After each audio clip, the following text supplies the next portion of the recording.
Hello economics நண்பர்களே, நீங்க எல்லாருமே செய்திகள் பார்த்திருப்பீங்க. முகமது யூனஸ் அப்படிங்கிறவர் பங்களாதேஷ் நாட்டுக்கு தற்காலிகமா பிரதமரா நியமிக்கப்பட உள்ளாரு. நிறைய அரசியல் குழப்பங்கள் சில வாரங்களாவே பங்களாதேஷ்ல நடந்துட்டு இருந்தது.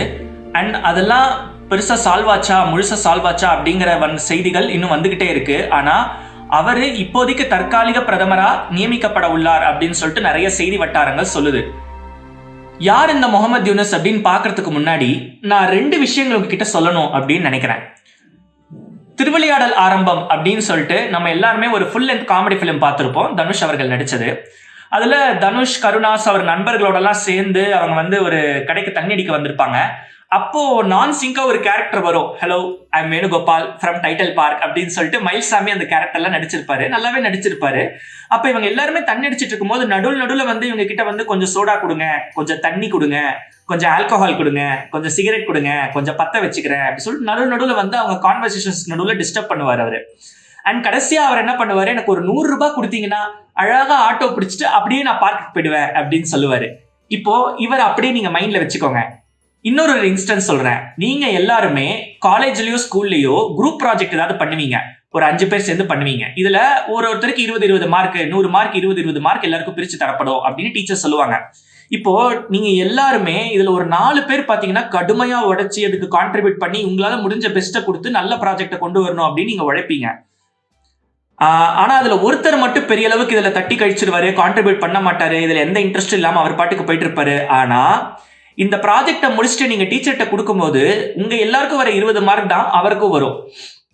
இப்ப இவருக்கும் மயில்சாமிக்கும் ஒரு சிமிலாரிட்டி இருக்கு. என்ன அப்படின்னா, ரெண்டு பேருமே அந்த காமன் எஃபிஷியன்சி இல்ல ப்ரொடக்டிவிட்டிக்கு பெரிய அளவுக்கு கான்ட்ரிபியூட் பண்ணாம ஆனா அதோட பலன்களை மட்டும் அனுபவிக்கிறாங்க. இப்படிப்பட்ட மனிதர்களா நம்ம எக்கனாமிக்ஸ்ல ஃப்ரீ ரைடர்ஸ் அப்படின்னு சொல்லுவோம்.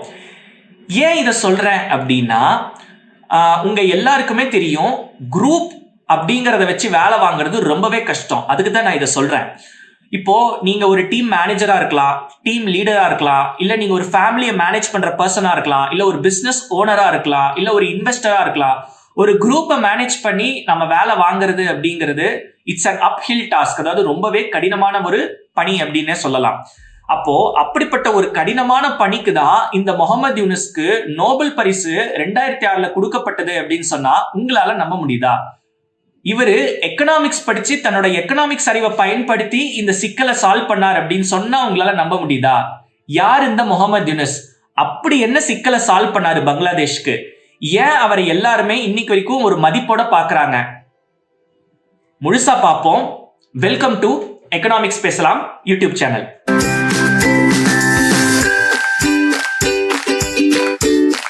யார் இந்த Muhammad Yunus? Micro credit lending scheme அப்படிங்கிற ஒரு ஸ்கீம் வழியா பங்களாதேஷ்ல இருக்கிற ஏழை மக்களோட வாழ்வாதாரத்தை உயர்த்தின ஒரு எக்கனாமிஸ்ட் தான் முகமது யூனஸ். அப்படி என்ன அவர் பண்ணினார் அப்படின்னு நீங்க கேட்கலாம். அக்டோபர் 1, 1983 கிராமீன் பேங்க் அப்படின்னு ஒன்று தொடங்கி ஒரு மிகப்பெரிய ஒரு புரட்சியை உருவாக்குனாரு முகமது யூனஸ். அப்படி என்ன ஒரு சிக்கல் இருந்தது, என்ன புரட்சி அவர் உருவாக்குனார் அப்படின்னு உங்களுக்கு ஒரு கேள்வி வரும், சொல்றேன். ட்ரெடிஷ்னல் ஃபார்மல் பேங்க்ஸ் அப்படின்னு நமக்கு இப்ப இருக்கிற சொபிஸ்டிகேட்டடான பேங்க்ஸ் எல்லாம் பங்களாதேஷ்க்கு அப்போ இருந்தது. அப்பதான் பங்களாதேஷ் சுதந்திரம் வாங்கின டைம் 1970களோட பிற்பகுதியிலையும் 80களோட முற்பகுதியிலையும் சொல்லலாம். அப்போ நிறைய மக்கள் பிலோ பாவர்ட்டி லைன் கீழையும் அப்சல்யூட் பாவர்ட்டிலையும் இருந்தாங்க. அதாவது கடுமையான வறுமை சூழல்ல மக்கள் தத்தளிச்சுக்கிட்டு இருந்தாங்க.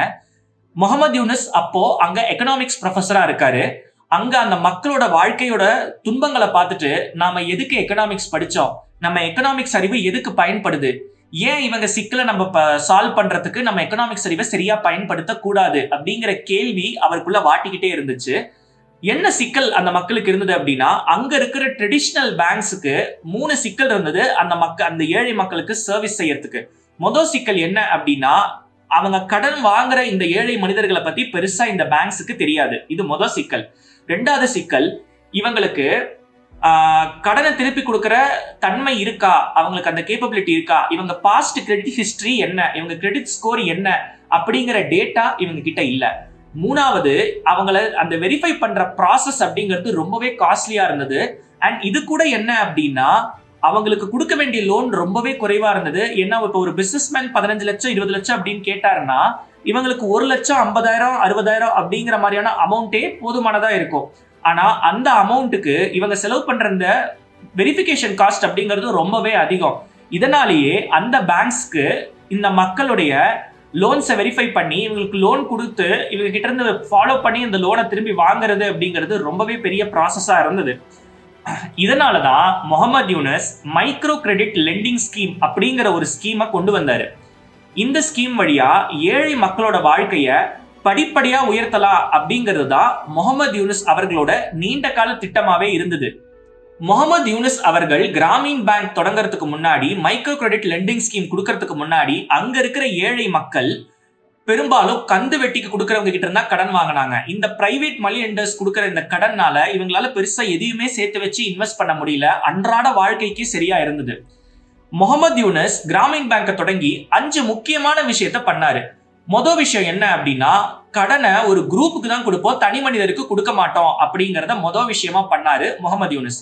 2வது விஷயம் என்ன அப்படின்னா, இந்த மொத்த குரூப்பும் இப்ப அந்த 5 பேர் கொண்ட குரூப் வந்து 50,000 வாங்குது அப்படின்னா அந்த 5 பேருமே இந்த 50,000 திருப்பி கொடுக்கறதுக்கு ரெஸ்பான்சிபிளா இருக்கணும். அதுல யாரும் இந்த கடனை இவங்க ஒருத்தர் தான் பொறுப்பு அப்படின்னு சொல்ல முடியாது. 3வது விஷயம், இந்த மெம்பர்ஸ் ஃபார்ம் பண்றாங்க இல்லையா, இதை வந்து பேங்க் பரிந்துரைக்காது, இவங்களே தான் அந்த மெம்பர்ஸை தேடி கூட்டு வரணும்.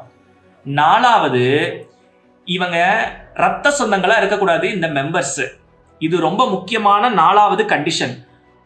அதை விட முக்கியமான கண்டிஷன், இந்த குரூப்ஸை இந்த மெம்பர்ஸே தான் ஃபார்ம் பண்ணிக்கணும். அவங்க ஊர்களுக்கு போய் இவங்க எந்த அளவுக்கு ரிஸ்க் இவங்களுக்கு இருக்கு, எந்த அளவுக்கு இவங்களுக்கு ரிஸ்க் இல்லை அப்படிங்கிறத இவங்களே முன்கூட்டி தீர்மானிச்சுதான் இந்த பிரச்சனையை இவங்க சால்வ் பண்ணிக்கணும். இதுதான் இந்த மைக்ரோ கிரெடிட் லெண்டிங் ஸ்கீமோட முக்கியமான 5 ரூல்ஸ் அப்படின்னு சொல்லலாம். இந்த 5 ரூல்ஸை ரோல் அவுட் பண்ணி தான் முகமது யூனஸ் அங்க இருக்கிற ஏழை மக்களுக்கு கடன் கொடுக்க ஆரம்பிச்சாரு.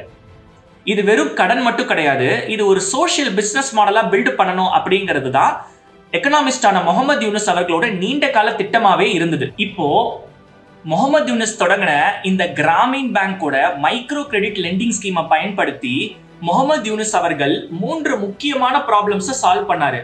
அது என்ன இந்த 3 முக்கியமான ப்ராப்ளம்ஸ் கேட்டீங்கன்னா, 1 asymmetric information, 2 adverse selection, 3 moral hazard. இது என்ன, இது 3 ப்ராப்ளம்ஸ் அப்படின்னு நம்ம ஒவ்வொன்றா பார்க்கலாம். முதல்ல asymmetric information.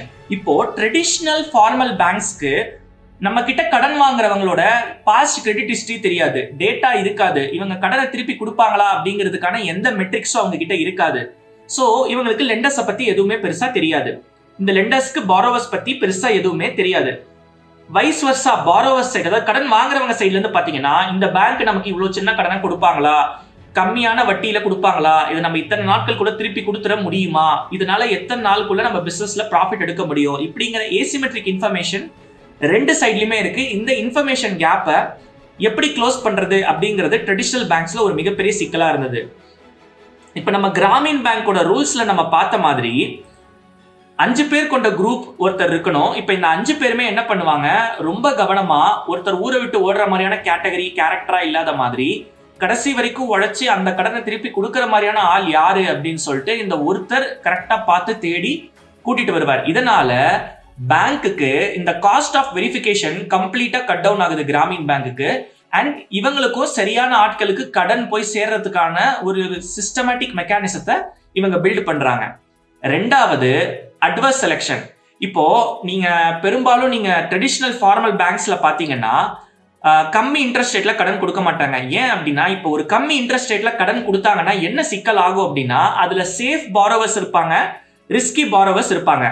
இப்போ சேஃப் பாரோவர்ஸ் அந்த கடனை திருப்பி கொடுத்துருவாங்க. ஆனா அதுல இருக்கிற சில ரிஸ்கி பாரோவர்ஸ் இவ்வளவுதானே நமக்கு வந்து வட்டி கொடுக்குறாங்க, அப்புறம் கட்டிக்கலாம் அப்படின்னு சொல்லிட்டு அதுக்கப்புறம் அதை கொடுக்காமலே போயிட வாய்ப்பு இருக்கு. இதனால யாருக்கிட்ட கரெக்டா கடனை கொடுக்கலாம் அப்படிங்கிறதுக்காக முதல்ல கொஞ்சம் வட்டியை ஏத்துவாங்க. இப்ப இந்த வட்டி ஏத்துறதுனால என்ன ஆகுது அப்படின்னா, சேஃப் பாரோவர்ஸ் இந்த ஜோனை விட்டு வெளியே போயிடுவாங்க. இப்ப மேற்கொண்டு இன்னும் ரிஸ்கி பாரோவர்ஸ் தான் அதுல அதிகமா இருப்பாங்க. இப்ப இந்த ரிஸ்கி பாரோவர்ஸ்க்கு கடன் கொடுக்கறதுக்காகவே மறுபடியும் இன்ட்ரெஸ்ட் ரேட்டை ஏத்துவாங்க. இப்போ இது ஒரு சைக்கிள் மாதிரி போய்கிட்டே இருக்கு. இதனால இந்த ஏழை மக்கள் பேங்க்னால லெஃப்ட் அவுட் அப்படின்னு, அதாவது தூக்கி வீசப்படுறாங்க, அல்லது அவங்க பேங்க் சமூகத்தோட வளர்ச்சியில இருந்து அந்நியப்பட்டு போகுது. இப்போ இதை சால்வ் பண்றதுக்காக கிராமீன் பேங்க்ல முகமது யூனஸ் அவர்கள் என்ன பண்ணார் அப்படின்னா, இவங்களுக்கு கம்மியான வட்டியிலே கடன் கொடுத்தாரு. ஆனா இந்த குரூப் ரெஸ்பான்சிபிள் ஆக்கிட்டாரு, கரெக்டா அந்த கடனை திருப்பி கொடுக்கறதுக்கும் அவங்களுக்கு பிசினஸ் நல்லா பண்றதுக்கான கன்சல்டிங் சஜஷன்ஸ் கொடுக்கறதுக்குமான இனிஷியேட்டிவ்ஸையும் ஸ்டெப்ஸையும் இம்ப்ளிமெண்டேஷன்ஸையும் முகமது யூனுஸ் அவர்கள் பண்ணாரு. இதனால அட்வர்ஸ் செலக்ஷன் அப்படிங்கிற இந்த ப்ராப்ளம் பெரிய அளவுக்கு குறைஞ்சது. இப்ப மூணாவது முக்கியமான ப்ராப்ளம் என்ன அப்படின்னு கேட்டீங்கன்னா மாரல் ஹசார்ட். அது என்னது மாரல் ஹசார்ட் அப்படின்னு கேட்டீங்கன்னா, இப்ப நீங்க ஒரு ரிஸ்கியான ஒரு விஷயத்த செய்றீங்க, அந்த ரிஸ்கியான விஷயத்தினால ஒரு ப்ராப்ளம் வருது. ஆனா அந்த ப்ராப்ளத்தோட அந்த ரிஸ்கை நீங்க அனுபவிக்க மாட்டீங்க அப்படின்னா இந்த ரிஸ்கியான ப்ராப்ளம் தர விஷயத்த நீங்க செஞ்சுக்கிட்டே இருப்பீங்க. புரியுதா? பெஸ்ட் எக்ஸாம்பிள் என்ன அப்படின்னா, இப்போ ஒருத்தர் இப்போ ஒரு மெத்தட கொண்டு வந்தாங்க. நிறைய பேரை ஒரு டைம்ல நிறைய பயங்கரவாதிகள் கடத்திட்டு இருந்தாங்க. இப்போ பயங்கரவாதிகள் கிட்ட இருந்து இந்த மக்களை காப்பாத்துறதுக்கு கொண்டு வரப்பட்டது தான் இந்த பவுண்டி. இந்த பவுண்டினா என்ன அப்படின்னா, நாங்க இவ்வளவு உங்களுக்கு பணம் தரோம், நீங்க விட்டுருங்க இதுல அப்படின்னு சொல்லி அவங்கள காப்பாத்துறது. ஆனா இத லேட்டர் என்ன பண்ண ஆரம்பிச்சிட்டாங்க அப்படின்னா, நிறைய பேரு ஆட்களை செட் பண்ணி கடத்த சொல்லி அவங்க கிட்ட இருந்து பணம் கேட்கிற மாதிரி கேட்டு வாங்க சொல்லி அதை பாதி பாதியா பிரிச்சுக்கிட்டு அப்படியே அவங்க அந்த கடத்தல் தொடர்ந்துகிட்டே இருந்தது. கடத்தல் எங்கேயுமே நிக்கல. அப்ப இந்த மாதிரி காசு கொடுக்கறதுனால கடத்தல் நிக்க போறது இல்ல, மேலும் அதிகரிக்க தான் போகுது. இந்த இப்ப கடத்த சொல்லி செட் பண்றாரு இல்லையா ஒரு கிட்னாப்பிங் குரூப்ப, இவர் பண்ற இந்த செயலுக்கு பேர் தான் மாரல் ஹசார்ட் அப்படின்னு எக்கனாமிக்ஸ் சொல்லுவோம். இப்போ பேங்க்ஸ பாத்தீங்கன்னா பெரும்பாலும் இந்த பேங்க்ஸ் கொலாட்ரல் கொடுத்து தான் லோன் கொடுப்பாங்க. அது ஏன் அப்படின்னா, இப்ப நம்ம கொலாட்ரல் இல்லாம லோன் வாங்கணும் அப்படின்னா அந்த லோனை திருப்பி கட்டல அப்படின்னா என்ன ஆகும்? அவருக்கு சீரியஸ்னஸ் இருக்காது, பெரிய அளவுக்கு லோனை திருப்பி கட்டாம போலாம், இல்ல டிலே கூட பண்ணலாம். இப்ப இதை தடுக்கிறதுக்காக தான் ஒரு கொலாட்ரல்ல வாங்கி வச்சுக்கிறாங்க. வீடோ சொந்தமா நிலமோ ஏதாவது இருந்ததுன்னா அதை அடமானமா வச்சுக்கிறாங்க. அதை வச்சுக்கிட்டு நீங்க மொத்த கடனையும் திருப்பி கொடுத்துட்டு வட்டியோட திருப்பி கொடுத்துட்டு இதை நீங்க திரும்பி வாங்கிக்கோங்க அப்படின்னு சொல்றாங்க. ஏன் அப்படின்னா, நம்ம கிட்ட லாஸ் அவர்ஷன் அப்படின்னு ஒரு மைண்ட் செட் இருக்கு. அதாவது நம்ம ஏற்கனவே நம்ம கிட்ட சொந்தமா இருக்கிற ஒரு விஷயத்தை இழந்துடக்கூடாது அப்படிங்கிற ஒரு மைண்ட் செட் இருக்கிறதுனால நாம இதுக்கு கடினமா உழைப்போம். ஆனா இதுல என்ன சிக்கல் அப்படின்னா, அங்க இருக்கிற ஏழை மக்களுக்கு சொந்தமா வீடோ நிலமோ இருக்காது. அதனால இந்த குறிப்பிட்ட அவங்களோட எந்த ஒரு ஸ்கீமோ அங்க ஏழை மக்கள்கிட்ட போகாம மறுபடி இந்த வங்கிகள் அந்நியப்பட்டு போகுது. இந்த இடத்துல கிராமின் பேங்க் வழியா முகமது யூனுஸ் அவர்கள் என்ன பண்றார் அப்படின்னா, இப்ப 5 பேரையுமே ரெஸ்பான்சிபிள் ஆக்குறாரு. இதனால ஒருத்தர் இன்னொருத்தர் ஊரை விட்டு போகாம பாத்துக்குவாங்க. 5 பேரும் கடனை கரெக்டா உழைச்சி திருப்பி கொடுக்கணும் அப்படிங்கறத நோக்கி இருப்பாங்க. அண்ட் ரிஸ்க் கம்மியா இருக்கிற மனிதர்கள் யாரு அப்படிங்கறத பார்த்துட்டு லாங் டேர்ம்ல இந்த கடனை திருப்பி கட்ட போறது யாரு அப்படின்னு முன்கூட்டியே கரெக்டா அவங்கள தேர்ந்தெடுத்து அவங்க கூட போய் இந்த கடனை வாங்குவாங்க. இதனால பேங்க்குக்கு பாத்தீங்கன்னா காஸ்ட் ஆஃப் வெரிஃபிகேஷன் கம்ப்ளீட்டா கட் டவுன் ஆகுது. சரியான ஆட்களுக்கு கடனும் போய் சேருது, கம்மி இன்ட்ரெஸ்ட் ரேட்லயும் போய் சேருது, எல்லாரும் கடனை அழகா திருப்பி கட்டுறாங்க, வாழ்க்கை தரமும் உயருது. இந்த ஒரு சிம்பிளான ஒரு ஸ்ட்ராட்டஜிக் மெக்கானிசத்தை வச்சு முகமது யூனுஸ் அவர்கள் ரொம்பவே சிக்கலா இருந்த இந்த கடன் அப்படிங்கிற சிக்கலை குரூப் லெண்டிங் மெக்கானிசம் வழியா அழகா சால்வ் பண்ணார் அப்படின்னே சொல்லலாம். அண்ட் நீங்க இதுல இருந்து நீங்க தெரிஞ்சுக்க வேண்டியது என்ன அப்படின்னா, உலகத்தையே உழுக்குன கடன் கொடுக்குற இந்த எக்கனாமிக் இஷ்யூஸ்ல முகமது யூனுஸ் எக்கனாமிக்ஸ் அறிவை பயன்படுத்தி இதுக்கான சொல்யூஷனை கொடுத்திருக்காரு அப்படிங்கிறத நம்ம இங்க ரொம்ப முக்கியமா கவனிக்க வேண்டியது. அவர் தான் அடுத்து தற்காலிக பிரதமரா உள்ள வரப்போறாரு. ஒரு எக்கனாமிஸ்ட், முன்னாள் எக்கனாமிஸ்ட் தற்காலிக பிரதமரா வரப்போறாரு அப்படிங்கிறதே ஒரு ஹெல்த்தியான சைனா நான் பார்க்கிறேன். இந்த மாதிரி மேலும் எக்ஸைட்டிங் ஃபன் கண்டென்ட் வேணும், புதிய விஷயங்களை தெரிஞ்சுக்கணும், இன்னும் நிறைய எக்கனாமிக்ஸ் பத்தி ஃபன்னா படிக்கணும் அப்படின்னு நினைச்சீங்கன்னா நம்ம எக்கனாமிக்ஸ் பேசலாம் சேனலுக்கு சப்ஸ்கிரைப் பண்ணுங்க.